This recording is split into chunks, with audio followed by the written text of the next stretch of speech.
നമസ്കാരം, news prime മലയാളത്തിലേക്ക് സ്വാഗതം.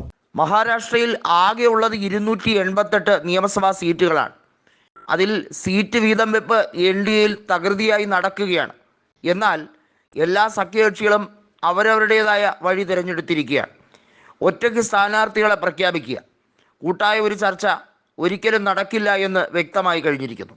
അല്ലെങ്കിലും ഉദ്ധവ് താക്കറെ താഴെ ഇറക്കാൻ വേണ്ടി തട്ടിക്കൊള്ളിച്ച ഒരു സഖ്യമാണല്ലോ മഹായുക്തി സഖ്യം. അത് പൊളിഞ്ഞ് പാളീസായിരിക്കുന്നു എന്നത് ഇനി പറയേണ്ട കാര്യമില്ല. കേന്ദ്രമന്ത്രിയായ അമിത്ഷാ മുംബൈയിൽ വന്നിറങ്ങിയത് തന്നെ ഈ സഖ്യത്തിനെ ഒരുമിപ്പിച്ച് കൊണ്ടുപോകാൻ എന്തേലും വഴിയുണ്ടോ എന്ന് മനസ്സിലാക്കാനാണ്.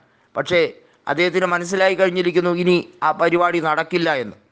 ഓരോ സഖ്യകക്ഷികൾക്കും 120ഉം 130ഉം സീറ്റ് വേണം. നിലവിൽ അജിത് പവാർ വരെ ലക്ഷ്യമിട്ടിരിക്കുന്നത് 80 സീറ്റുകൾ. നിലവിൽ ഷിൻഡെയാണ് മുഖ്യമന്ത്രി. ഷിൻഡെ വിഭാഗം ചോദിച്ചിരിക്കുന്നത് 130 സീറ്റുകളാണ്. അജിത് പവാറിൻ്റെ 80ഉം 130 ഷിൻഡെയ്ക്കും കൊടുത്താൽ ബാക്കി ഉള്ളത് 78 സീറ്റുകൾ മാത്രമാണ്. ഈ 78 സീറ്റിൽ BJP മത്സരിച്ച് അവിടെ എങ്ങനെയാണ് അവിടെ അധികാരത്തിൽ വരിക? ഒരിക്കലും സാധ്യവുമല്ല. ലോക് പോളിൻ്റെ സർവേയിൽ പറഞ്ഞിരിക്കുന്നത് 154 സീറ്റുകൾ നേടി 45% വോട്ട് ഷെയർ നേടിയെടുത്ത് കൃത്യമായും മഹാവികാസ് അഘാടി മുന്നണി അധികാരത്തിൽ വരും എന്ന് തന്നെയാണ്. മഹായുക്തി സഖ്യം തെരഞ്ഞെടുപ്പ് തുടങ്ങും മുമ്പ് തന്നെ, അഥവാ നോട്ടിഫിക്കേഷൻ വിജ്ഞാപനം വരും മുമ്പ് തന്നെ എല്ലാം പൊളിഞ്ഞ അവസ്ഥയിൽ തന്നെയാണ്. അവരെ സംബന്ധിച്ചിടത്തോളം സീറ്റ് വീതം വെപ്പ് നടക്കില്ല എന്നുള്ളത് വ്യക്തം. RSSുമായി ഒരു രമ്യതയിലേക്ക് കാര്യങ്ങൾ ചർച്ച ചെയ്യാമെന്ന് വിചാരിച്ചാൽ അവർക്ക് ഇപ്പോൾ ഗഡ്കരിയെ പിണക്കാനും കഴിയാത്ത അവസ്ഥ. എന്തു ചെയ്യും? BJP നേതൃത്വത്തോട് നോ പറഞ്ഞിരിക്കുകയാണ് ഗഡ്കരി. താൻ ഇനി സംസ്ഥാന കാര്യങ്ങൾ ഒന്നും തന്നെ ആലോചിക്കുന്നില്ല. ആകെ ദേശീയ കാര്യങ്ങളിൽ, പ്രത്യേകിച്ചും റോഡ്വേസും അതുമായി ബന്ധപ്പെട്ട ഹൈവേ വികസന പദ്ധതികളുമായി താൻ അങ്ങ് ഒതുങ്ങിക്കൂടും. മഹാരാഷ്ട്രയുടെ കാര്യം ചിന്തിക്കുന്നേയില്ല, അത് കൈവിട്ട് കളഞ്ഞിരിക്കുന്നു എന്ന ഒരു രീതിയാണ് ഗഡ്കരിക്കുള്ളത്. വാസ്തവത്തിൽ ഫട്നാവിസുമായുള്ള അഭിപ്രായ വ്യത്യാസം കാരണം ഗഡ്കരി നേരത്തെ തന്നെ കളം വിട്ടതാണ്. ഇനി അങ്ങോട്ടേക്കില്ല. ആകെ ലോക്സഭാ തെരഞ്ഞെടുപ്പിൽ നാഗ്പൂരുകാരുമായി ഉള്ള ബന്ധം അതുമാത്രമാണ് ഗഡ്കരി കാത്തു സൂക്ഷിച്ചിരിക്കുന്നത്. ഫട്നാവിസിന് ഏറെക്കുറെ മടുത്ത മട്ടാണ്. ഉപമുഖ്യമന്ത്രിയായിരുന്ന് മുന്നോട്ട് നീങ്ങാം എന്ന് വിചാരിച്ച് ഫട്നാവിസിന് പാളയത്തിൽ പടയുന്ന രീതിയിൽ തന്നെയാണ് അദ്ദേഹത്തിൻ്റെ സ്വന്തം തട്ടകത്തിൽ കയറി അജിത് പവാർ കളിക്കുന്നത്.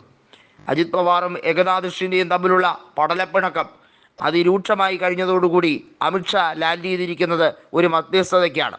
എന്നാൽ BJPയുടെ സീറ്റ് അവർക്ക് വീതം വെപ്പിലൂടെ 100 എണ്ണമെങ്കിലും കിട്ടുമോ, അതോ BJPയുടെ സിറ്റിംഗ് സീറ്റുകൾ വിട്ടുകൊടുക്കേണ്ടി വരുമോ എന്ന രീതിയിലേക്കാണ്.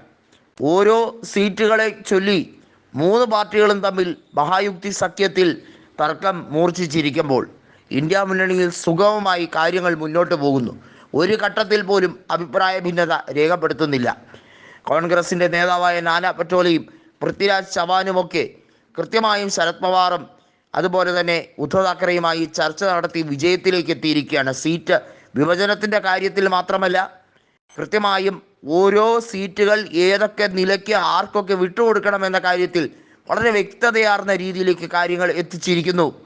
ഇതൊരു പക്ഷേ ഇന്ത്യയിൽ തന്നെ വളരെ വേഗത്തിൽ ഇത്രയും വലിയൊരു സംസ്ഥാനത്ത് സഖ്യകക്ഷികൾ തമ്മിൽ പൂർത്തീകരിക്കുന്ന ഏറ്റവും വലിയ വിജയം, അഥവാ ആദ്യ തുടക്കം തന്നെ നല്ല മികച്ച രീതിയിലേക്ക് എന്ന് തന്നെ പറയേണ്ടി വരും. ഒരുപക്ഷെ മഹാരാഷ്ട്രയിൽ BJPയുടെ പതനം കൂടി കഴിഞ്ഞാൽ പിന്നെ ഈ കൊല്ലത്തെ ഏറ്റവും വലിയ നാണക്കേട്. അതുമാത്രമല്ല, വരും ദിവസങ്ങളിൽ BJPക്ക് ദേശീയ തലത്തിലുണ്ടാകുന്ന തിരിച്ചടി അത് പറയാതിരിക്കുന്നതായിരിക്കും ഭേദമെന്ന് അവർ തന്നെ മനസ്സിലാക്കുന്നു.